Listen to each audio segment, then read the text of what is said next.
նախատեսել ենք հիմնական ընտրությունները հոկտեմբերի 27-ին, իրանք գորեկան պատերազմա լինելու անցնելու ենք պլան B, որովհետև Նիկոլը այսօր Ադրբեջանի համար բինգո է, ասենց բանա, ջեկպոտ է, դե եթե տենց է միայն լույսի բանակ եւ վերջ։ Բարև ձեզ հարգելի հետևորդներ, մեր զրուցակիցը Լույսի բանակ ռազմահայնասիրական կազմակերպության նախագահ Կարեն Արայանն է։ Բարև ձեզ պարոն Արայան, շնորհակալ ենք մեզ չմերժելու համար։ Սիրով։ Օրերս ստացա Արևմտյան Հայաստանի պատվավոր քաղաքացու անձնագիրը, նախ շնորհավորում ենք ձեզ այս արդիվ եւ կխնդրեմ նշեք, թե ինչ պարտավորությամբ եք այն կրելու։ Իրականում շատ պարտավորեցնող է։ Իմ այս ողջ գործունեության հիմնական նպատակներից է մեր տարածքային ամբողջականությունը ու այսօր ստանալով Արևմտյան Հայաստանի պատվավոր քաղաքացու անձնագիր հասկանում ես, որ իրականում դժվար է փոխանցել, բայց շատ պարտավորեցնող է ու հուսամ ես այդ միջոցառմանն էլ ասեցի, հիմա էլ ասեմ, որ ես շատ կուզեի, որ այդ ամենը տեղի ունենար հենց մեր պատմական, պապական հողերում, հուսանք օրը մոտ է։ Պարոն Արայան, պատմական հողերի վերադարձով դուք ստացաք Արևմտյան Հայաստանի անձնագիրը եւ այսօր էլ շարժում եք սկսել, երկու անգամ արդեն հանրահավաք եք իրականացրել ու նաեւ գաղափարներից մեկն էլ այդ է, որ բոլոր հայկական հողերը պետք է վերականգնվի ու նաեւ իշխանափոխություն պետք է իրականացվի։ Նախ կխնդրեմ այս ողջ ընթացքում, շարժման ողջ ընթացքում ձեր գրանցած արդյունքները ներկայացնեք եւ նաեւ մայիսի 1-ին կրկին հանդես եք գալու հանրահավաքով, ինչ է սպասումով, ինչ ակնկալիքներով։ Սկսեմ սկզբից։ Իմ նպատակը ոչ միայն տարածքային վերականգնումն է, այլև համաձայն եք, որ այսօր միայն տարածքը չի, որ կորցրել ենք ազգային արժեքների պահպանման ձգտումը, միգուցե եւ տեղեկությունը, թե իրականում որոնք են ազգային արժեքները մեծամասնության մոտ, կամ գոնե թե զգալի մասի մոտ։ Կորցրել ենք դիրքը աշխարհում, կորցրել ենք մեր երեսը, կորցրել ենք սերը միմյանց հանդեպ, հարգանքը։ Ես ինչ հիշում եմ, ասում են հայը հասնող ազգը, հայը մեկը մեկին կօգնի։ Այսօր դա մի տեսակ որ ընկել է երկրորդ պլան։ Իշխանափոխությունը ինչի համար է պետք է ամենը վերականգնելու համար, որովհետև ով ինչ ուզում ասի, ամեն ինչ գալիս է իշխանությունից։ Նույնիսկ ձեր թե հագուստի, թե լսած երաժշտության ճաշակը, որովհետև իշխանությունն առաջ բերում մշակույթի այն ներկայացուցիչներին, որոնց մեծ մասը ընդունում է հենց դրանով։ Էլ չեմ ասում մնացածը, որ տեսեք այսօրվա իշխանությունները ազգային բառից, չգիտեմ ինչ են ելնում, վախում են, սարսափում են, չեն սիրում, նեղացած են։ Ամեն ինչ գալիս է իշխանությունից, դրա համար դա պետք է առաջի հերթին փոխվի, որպեսզի հենց այդտեղից գա մնացած ամեն ինչի վերականգնումը։ Այս ընթացքում մեր շարժումից ես կարող եմ ասել, որ նախ ի շնորհիվ իրանց կարճ խելքով մեզ վարկաբեկող լրատվականների մեծ տեղեկություն տվեցին բոլորին։ Հիմա դժվար թե գտնվի մեկը, ով չգիտի թե Լույսի բանակի, թե մեր շարժման մասին։ Բոլոր այդ վարկաբեկումներին հստակ ու փաստացի տրամաբանական հակադարձ եղավ անձամբ իմ կողմից, ապավինելով adekvat մարդկանց մոտեցմանն ու ընկալմանը ու ոչ թե հուսամ, այլ տեսա, որ դա իրականում պետք էր ու ահագին մարդ այդ վարկաբեկումների տակ տեսավ ընդամենը վախ ոմանց կողմից, որպեսզի դա էլ է հարձակման մի ձև։ Հարցակվեն հակառակը խոսան, որպեսզի մարդկանց հիասթափացնեն, ստացվեց ճիշտ հակառակը, ապրեն բոլոր այդ կարճ մտածողները, որովհետև եթե իմանային այս արձագանքը կլինի, դժվար է առհասարակ անդրադառնային, բայց արդեն ուշ է։ Ամսի 1-ին ես հույս ունեմ տեսնել այն քանակությունը, որը այս ընթացքում դեռ չտեսանք, որը բավարար կլինի հիմնական գործողությունների ստարտի համար։ Բոլորն են հասկանում, որ դրա համար քանակ է պետք, վճռականություն ու հստակ քանակ։ Հիմա տեսեք, ես ահագին մարդկանց տեսնում եմ Facebook-ում գրառում են անում, ուղղակի գրառում է թուրքն իմ թշնամին, ու հասկացանք լավ։ Այն մեկը գրում է, չգիտեմ, Նիկոլին անիծում, այն մեկը դժգոհում է, այն մեկը բողոքում է։ Բայց երբ գալիս է պահը ռեալ այդ ամեն ինչը իրագործելու, այսինքն քո դիրքորոշումը ոչ թե ընդհանրապես on-line կորած ու դատարկ տեղում արտաբերելու, այլ կանգնելու ֆիզիկապես թե մեր ընկերներին, թե մեր թշնամիներին, բոլորին ցույց տալու, որ մենք on-line չենք, մենք իրականում ենք պայքարում, մենք պատրաստ ենք մեր պայքարը մինչև վերջ տանելու։ Հիմա տեսեք, այսօր շատերն են փողոցում հանդիպում մի բան արեք էլի, բա ինչ արնելու, բախի չեք մի բան արել։ Հիմա անում ենք ու անում ենք մի բան, որտեղ պետք է այդ յուրաքանչյուր սրտացավ մարդու ներկայությունը, ուրիշ ոչինչ։ Հարցնում են ծրագրեր արդեն բաց է իբաց դրված է։ Ճանապարհային քարտեզ դա եւս բաց է իբաց դրված է։ Վերածննդի շարժման հիմնական նպատակը դրանից հետո, այդ հետոից հետո ամեն ինչը բաց դրված է։ Մարդիկ չեն նայում ու անընդհատ նույնը ասելով ես օրինակ անձամբ իմ անունից կարամ ասեմ, եթե ես ձեր պայքարի գաղափարի մեջ տեսնում եմ մի բան, ինչի կիսողը ես եմ, ես կուսումնասիրեմ ձեզ, քանի որ մանավանդ ասում եք, որ ամեն ինչ հանրային է, ես կնայեմ, կծանոթանամ։ Իմ անձնական Telegram ալիքում պարբերաբար տեղադրվում է թե ժամանակավոր կառավարության ծրագիրը, թե վերածննդի շարժման ճանապարհային քարտեզ, ամեն ինչ։ Ես հույս ունեմ, որ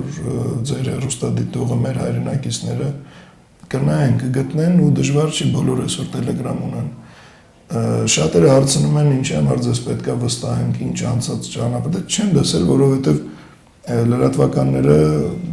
դուք եք հասկանում, չեն լուսաբանի նա, ինչը դեմ է իրանց հիմնադիրներին ու հովանավորներին։ Ես օգտվելով ձեր հարթակից կխնդրեմ, որպեսզի բոլորը, ովքեր ուզում են ծանոթանալ Լուիսի բանակի անցած ճանապարհի հետ, եթե կարելի է իհարկե։ YouTube-ում հայերեն տառերով ընդամենը գրեք Լուիսը ներսում վավերագրական ֆիլմ։ Ամեն ինչ այդ ֆիլմում բոլոր հարցերի պատասխանները կան։ Ես հուսամ այսքանից հետո արդեն այն մութ ու տանջող հարցերի պատասխանները բոլորը կստանան ու ամսի 1-ին ես կտեսնեմ իմ ազգին կանգուն ու վճռական որոշմամբ պայքարելու։ Որովհետև չպայքարելով, միայն բողոքելով մենք ընդհանրապես դատարկ ձայն ենք ու դա ոչ մի օգուտ չի բերում իրականում, ոչ թե Facebook-ում, այլ իրական կյանքում մեր հողին ու ջրին։ Պարոն Արայան, մայիսի 1-ին օպերա եք ներկայանալու պլան A-ով, բայց եթե այնուամենայնիվ պլան A-ն չգործի, դուք ունեք պլան B, ինչ եք անելու, եթե A-ն չգործի։ Անցնելու ենք պլան B, որովհետև ես այս քանի օրվա մեջ համոզվեցի, դուք երևի նկատել եք, որ անցած տարվա մայիսից մենք անընդհատ հեռախոսահամարներ էինք տրամադրում ու այդ հեռախոսահամարներով գրանցված մարդիկ, ովքեր խոստացել էին մեր դուրս գալու օրը գան, քանակը կազմում էր 40,000-ից մի քիչ պակաս։ Այդ մարդիկ զանգեցին, խոստացան ու անկեղծ ընդհանրապես չսպասված անակնկալի հանդիպեցինք։ Ես խնդրում եմ բոլորին, ովքեր այսքան ժամանակ զանգահարել են, լինել պատասխանատու իրանց խոստմանը, որովհետև մենք մեր խոստմանը տեր ենք ու պատասխանատու, իսկ մեր խոստումը կախված է բացառապես քանակից, այսինքն սա երկտեղ գործողություն է։ Դուք մեզ հետ եք, մենք որ ձեզանից քանակ, մեզանից երաշխիք։ 40,000 մարդուց, 39,000 քանի, տարբեր մարզերից եւ այլն։ Մենք չտեսանք անգամ 10%-ը, ես չգիտեմ ինչի է դա պայմանավորված, բայց այդ մարդկանց զանգերն էր, որ մեզ հանեց դուրս։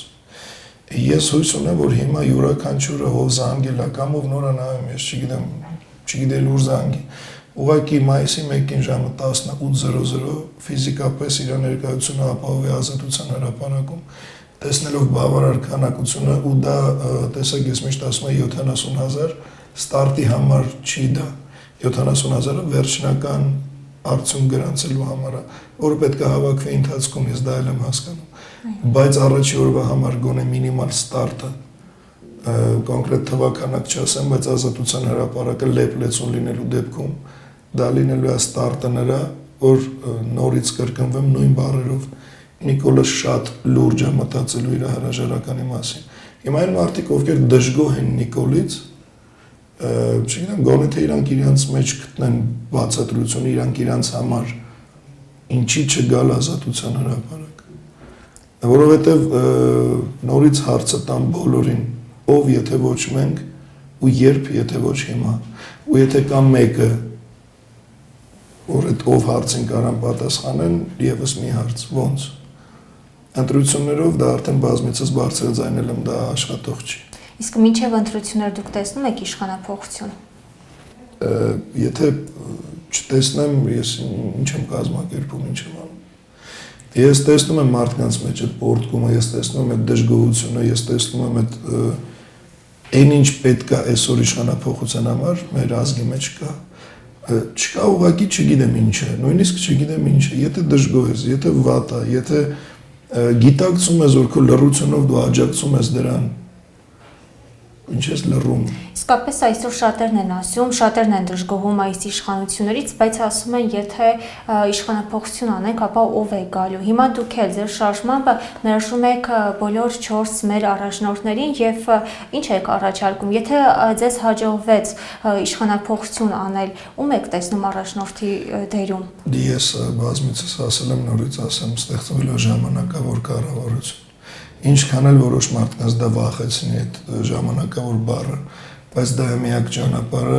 գնալու հիմնական ընտրությունների ապահովելով անաչառություն, երաշխավորելով անաչառություն, որը երբեք չի եղել։ Իսկ այդ ժամանակավոր կառավարությունը գլխավորելու ենք մենք, երբ որ գա այն պահը, որ արդեն պետք է տեղի ունենա իշխանության փոխանցում, շատերն են այսօր ասում թիմ SN բոլորը իսկույն կներկայացվի։ Հիմա դա շատ ժամանակավոր է, որովհետև դա միայն խանգարելու է շարժմանը։ Դա բերելու է ավելորդ նոր ինչ-որ խժդժություններ։ Եթե կգա իշխանությունը փոխանցելու պահը, ես չներկայացնեմ թիմ, կամ ներկայացնեմ թիմ, որը այն չի ենթադրենք։ Այդ ժամանակ մարդիկ կարող ասեն, չէ, լավ է, թող Նիկոլը մնա, բայց հիմա ներկայացնել թիմ դուք էլ եք հասկանում ինչքան մինիմում միամտություն է իմ կողմից։ Դրա համար պահը կգա ամեն ինչ իր ժամանակին։ Հիմա ժամանակն է միայն միասնականության ֆիզիկապես իրար կողք կանգնելու ու ժամանակավոր կառավարության ընթացքում իրականացվել եք ծրագրերն էլ բազմիցս բարձրաձայնվել, եթե մեր ժամանակը կների, ես կարամ մի րոպեում շատ կարճ նորից ասեմ, որ 6 ամսվա ընթացքում մինչև հոկտեմբեր ամիս նախատեսել ենք հիմնական ընտրությունները հոկտեմբերի 27-ին ոչ թե սիմվոլիզմից ելնելով, այլ հենց կոնկրետ 6 ամսից, որն էլ երկուշաբթի է, դա էլ հարմար։ Իրականացվելու է առաջի հերթին շատերին, ովքեր հեռում չեն տեսնում, վախացնող մի միտք, երկրի ամբողջական ռազմականացում։ Ու սա ով լսում է, բոլորը չէ, բայց կա մի զանգված, որ ասում է, ահա, բան, իրանք գորեկան պատերազմ է լինելու, ում երեխեքի հաշվում է։ Ես ուզում եմ հասկանալ, երբ վանից է, որ վարքյանից է այդ մարդկանց ուղեղներում ֆիքսվել միտք, որ հզոր բանակ ունենալը տանում է զոհերի։ Կամ լավ, երբ մեր ազգը հասցրեց այսքան պատերազմից վախենալ այս 7 տարվա ընթացքում, միշտ մեր ազգը հայոց բանակը պայքարող է եղել, մաքարող է եղել։ Հարցը պատերազմից վախենալը չի, հարցը գիտակցումն է պետական թիկունք չունենալու։ Ես լիքը կամավորական տղեկի գիտեմ, ովքեր իրանց ասածը հաստատ չեն անելու, որ ասում են սրանց օրոք էլ կռիվ միանշանակ գնալու են, բայց ուղղակի իրանք բռնում են այն մտքի վրա, որ իրանք չունեն պետական թիկունք։ Այսինքն նույն 44-օրյա պատերազմի ժամանակ հիմնական հարվածը գալիս էր հենց մեջքից, ոչ թե առջևից։ Դրա համար ոչ թե վախենում են, ես չեմ կարող հավատալ, որ հայ ազգը վախենում է։ Ուղղակի գիտակցում է, որ թիկունք չունի։ Մենք քիչ առաջ նշածս հղումն էլ նայելուց հետո որպես անցած ճանապարհ, որպես երաշխիքը նրա, որ մեր համար կոնկրետ իմ համար 1 առաջնային բանը դա մեր բանակի հզորացումն է։ Ու դա ոչ թե նոր զոհերի տանելու համար, այլ հենց զոհերից խուսափելու, որովհետև պատերազմը անխուսափելի է ավելի շատ այն ժամանակ, երբ դու չունես նորմալ բանակ, որովհետև թշնամին օգտվում է այդ վիճակից ու ինքը թքած ունի զոհերով, թե ոնց ինքը գնում է առաջ, ու դա նորմալ է, որովհետև Նիկոլը այսօր Ադրբեջանի համար բինգո է, ասենց բան է, ջեկպոտ է, բնականաբար պատերազմել կլինի ամեն, իսկ ինչի այդ պատերազմին sense tenants մասնակցել սրանց օրոք,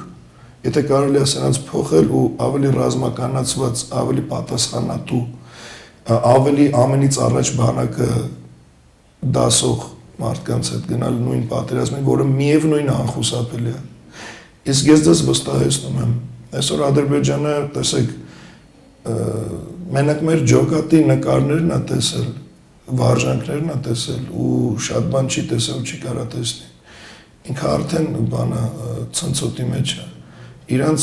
հեռուստաալիքներով, իրանց բլոգերներով, իրանց տարատեսակ հաղորդումներում անդրադառնում են մեզ ու ասենք պետքա կույր լինես չհասկանաս, որ այս մարդկանց սրտի մեջ վախ կա։ Դե հիմա պատկերացրեք, եթե ումից վախենում են տեսնեն իշխանության, արդյոք իրանք կգնան այն նույն պատերազմի, որի գնում են սրահորոք։ Բնական է ոչ։ Ես նույնիսկ չեմ բացառի, եթե գիտակցելով իրանց պարտությունը, իրանք ուղղակի նահանջեն ու փախնեն, որովհետև իրանք միշտ փախնող են եղել, իրանք այն թշնամին չի ում կարելի է հարգել, ինքը միշտ է փախնող եղել։ Մնում է ուղղակի այդ ամեն ինչը գիտակցող ու դրանից օգտվող թեկուզ սկզբի համար ժամանակավոր հետո դա Աստված եւ հիմնական իշխանությունն է։ Այո, մի կողմից դուք Արևմտյան Հայաստանի քաղաքացի եք դառնում եւ մի կողմից մենք տեսնում ենք, որ Վերնախավը պետական մակարդակով Նիկոլ Փաշինյանը հայտարարում է այն մասին, որ եթե Սփյուռքը հայը, Արևմտահայը ուզում է գնալ եւ տեսնել իր պապական մուշը, Վանը, Արդահանը, թող գնա առանց խանգարելու հայոց բանակի հզորացմանը, առանց խանգարելու այսպես կոչված Արևելյան Հայաստանին։ Դուք սա ինչպես եք մեկնաբանում եւ նաեւ ապրիլ 24-յան ուղերձում նա եւս այս իրական Հայաստանի գաղափարը առաջ տարավ, նշելով, որ իրական պետություն հայրենիք ունենալու համար պետք է նախ ունենալ սահմանազատված հայրենիք, պետք է ճանաչել հարևանների տարածքային ամբողջականությունը։ Ինչպես եք սա մեկնաբանում դուք։ Նախ այն ինչ այսօր ինքը անվանում է սահմանազատում, դա ընդհանրապես իրա ու Ալիևի երկու երկու ինչ-որ բաների պայմանավորվածություն է։ Նախ սահմանազատումը ունի կարգ, հստակ կարգ, որ պետք է երրորդ կողմ ներկա լինի։ Անաչառությունը ապահովելու իրական պատմական փաստերի վրա հիմնվելը հաստատելու համար։ Այսօր մենք չենք տեսնում երրորդ կողմ ու երկու հոգի ինչ-որ որոշել են մի բան անեն ու անում են, անունը դրել են սահմանազատում։ Եթե նույնիսկ այդ սահմանազատումը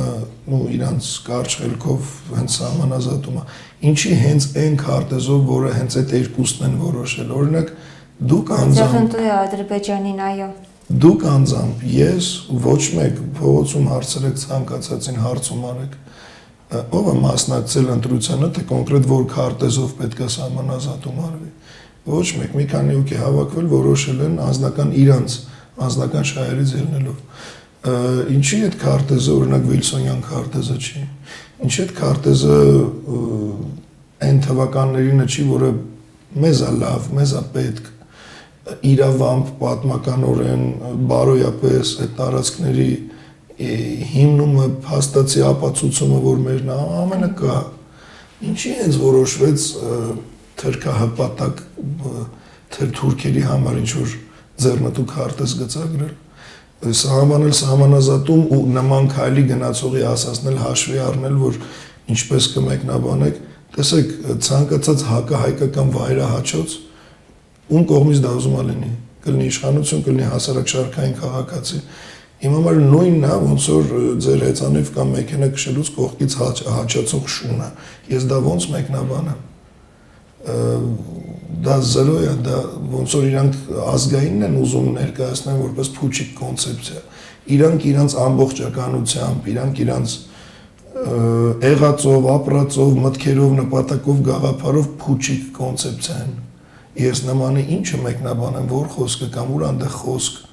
դա ուղղակի ինչ-որ տարբեր ժամանակներում, տարբեր ժամերի, տարբեր բարձրության հնչող դատարկ քամ ու ձայն է։ Ու լինելով հստակ խոսքի տեր հայ ազգը լռումը, այսինքն երբ որ ասում ես եկեք պայքարենք, կամ փորձում են վրետ ինչ-որ մի բան գտնեն դատարկ տեղի վրա, կամ այո ձեր հետ ենք, բայց չկան, վառօրինակ 40,000 զանգ, որ տենց էլ մնացին տունը։ Հիմա այդ 40,000 մարդկանց եմ դիմում, ամսի մեկին դուրս եկեք ամեն ինչին վերջ դնենք, մենք դա կարող ենք, պետք է ուղղակի հավատալ սեփական այդ ներուժին, միասնականության ուժին, ու վերջապես մենք յուրաքանչյուրը անհատ է, եթե դժգոհ ես, էքոպես մեկն էլ է դժգոհ, մյուսն էլ, արի միասին կանգնենք ու անհնար է հաղթանակ չկերտվի։ Մնում է մարդկանց հավատը, այդ վախերի հեռացումը, ուղղակի վճռականությունը, որ ես հայ եմ ու ինձանից ներկայացնում եմ մի ամբողջ մեծ ազգի մի մաս, որը պարտավոր է պահպանի ու պաշտպանի Հայաստանը։ Ու դա ոնց կկոչվի քաղաքականություն, պատրիոտիզմ, չգիտեմ ինչ ուզում ալի, դա անունը չի կարևոր։ Այսօր մեր գոյության հարցն է, այսօր մեր ազգային արժեքների կորստի զսպելու հարցն է։ Դու մարդիկ ուղղակի պետք է վճռականությամբ ու տոկունությամբ լի դուրս գան պայքարի։ Վերջում այսպիսի մի հարց, ձեր համախոհները հաճախ են նշում, որ միայն լույսի բանակ եւ վերջ։ Ինչու միանալ լույսի բանակին եւ ինչ է առաջարկում լույսի բանակը մեր քաղաքացիներին։ Լոզունգը ինչի միայն լույսի բանակ եւ վերջ։ Որովհետեւ ում հնարավոր էր դիմել միասնականության կոչով, ես կարամ անունները թվարկեմ, բայց այն որ արդեն չեմ էլ ուզում, որովհետեւ մի անգամ բարձրաձայնել եմ բոլոր անունները ում հուզում է, ում անունը միշտ գրում են, միացեք սրան, միացեք։ Մեկին մի տարի առաջ, մեկին 2, մեկին 3, մեկին 4, մեկին ես վերջերս, անձամբ ես, իմ նախաձեռնությամբ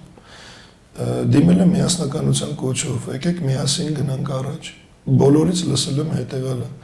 Մեկը իր ձևով է ասել, որ չէ, ես պետք է լինեմ։ Այն մեկը ասել է ես իմ շարժումն եմ սկսում, այն մեկը ասել է եթե միանանք ուրեմն պետք է լույսի բանակը 10 ինձ ես ղեկավարն լինեմ, այն մեկը ասում է ինձանից բացի ոչ մեկ չի կարա եւ այլն։ Դե եթե տենց է բոլորը խոսում են միասնության համախմբման մասին, բայց պատրաստ չեն սեփական ամբիցիաները մի կողմ դնելու։ Սրա մասին անվանական ու փաստացի իմ YouTube-յան ալիքում էլ կա, որ բոլորից ստացել եմ այն պատասխանը, որ մենակ ես պետք է լինեմ, մենակ մենք պետք է։ Դե եթե տենց է միայն լույսի բանակ եւ վերջ, ու փաստացի միայն լույսի բանակ եւ վերջ, որովհետեւ ես ոմանց նման չեմ ձգտում բանի ընտրությունը, եթե հասկացեք ինձ պաշտոնը հուզեր, ես ինչ էի գնում ռիսկի, ես ինչ էի ինձ նեղություն տալի, եկը գնա ընտրությունների, լավ ձեզ հարցնեմ, ըստ ձեզ բավարար ձայներ չէ, հավաքի, կհավաքի, ինձ պաշտոնը չի, որ պետք է, որովհետեւ պաշտոնը չի իմ գերագույն գլխավոր նպատակը, այլ դա ընդհանրապես միջոց է։ Նույն իշխանության ձգտելը, նույն ժամանակավոր կառավարությունը ոչ թե գերագույն նպատակ, այլ միջոց իրականացնելու գերագույն նպատակը, որը բխում է բացառապես յուրաքանչյուր էությամբ ու իրական հայ շահերից, մեր պապերի ի կատար չածված երազանքի իրականացումն է ու վերջապես երաշխիքն է մեր հաջող սերնդի բարեկեցիկ հայանպաստ ու արժանապատիվ ապագայի, որովհետև ես չեմ ուզում մեր երեխեքին տեսնել, գիտեք ինչ կարգավիճակում է, որ այսօր կա չէ տենդենս, որ ձգտում են մեզ խղճան, ո խղճացեք մեզ, տեսեք մեզ, ամբողջ աշխարհին դիմում էինք Արցախի շրջափակման համար, բայց ինքներս ինչ էինք անում։ Դերասաններ վեր կացան, խոսացին անգլերեն, ֆրանսերեն, ամեն մեկը իր ունակությունները ցույց տվեց, քանի լեզու գիտի, հետո ինչ եղավ։ Վերջապես մենք պետք է հասկանանք, որ մեզ ոչ թե պետք է խղճան, այլ մենք պետք է լինենք արժանապատիվ ու մեզ հարգեն, որովհետև իրականում այն ում խղճում ես, այդ խղճի զգացողությունը իր հանդեպ միշտ ավելի շատ է, քան հարգանքի։ Իսկ երբ որ հարգանքն է գերակշռում, այդ ժամանակ իսկ հարգանք ոնց կարաս ձեռք բերես, պայքարի ջիղը ցույց տալով, հզոր բանակ ունենալով, ու այո գիտակցելով, որ միայն լույսի բանակ է վերջ, որովհետև մեզանից բացի սա ոչ մեկ չի առաջարկում ու իրականում պատրաստ չի նրա ինչի մենք։ Այն ինչի ենք պատրաստ, ես նորից եմ ասում, ձեզանից քանակ, մեզանից երաշխիք։ Շնորհակալ ենք։ Ես եմ շնորհակալ։ Հարգելի հետևորդներ, հիշեցնենք, որ մեր զրուցակիցը լույսի բանակ ռազմայինասիրական կազմակերպության նախագահ Կարեն Արայանն էր։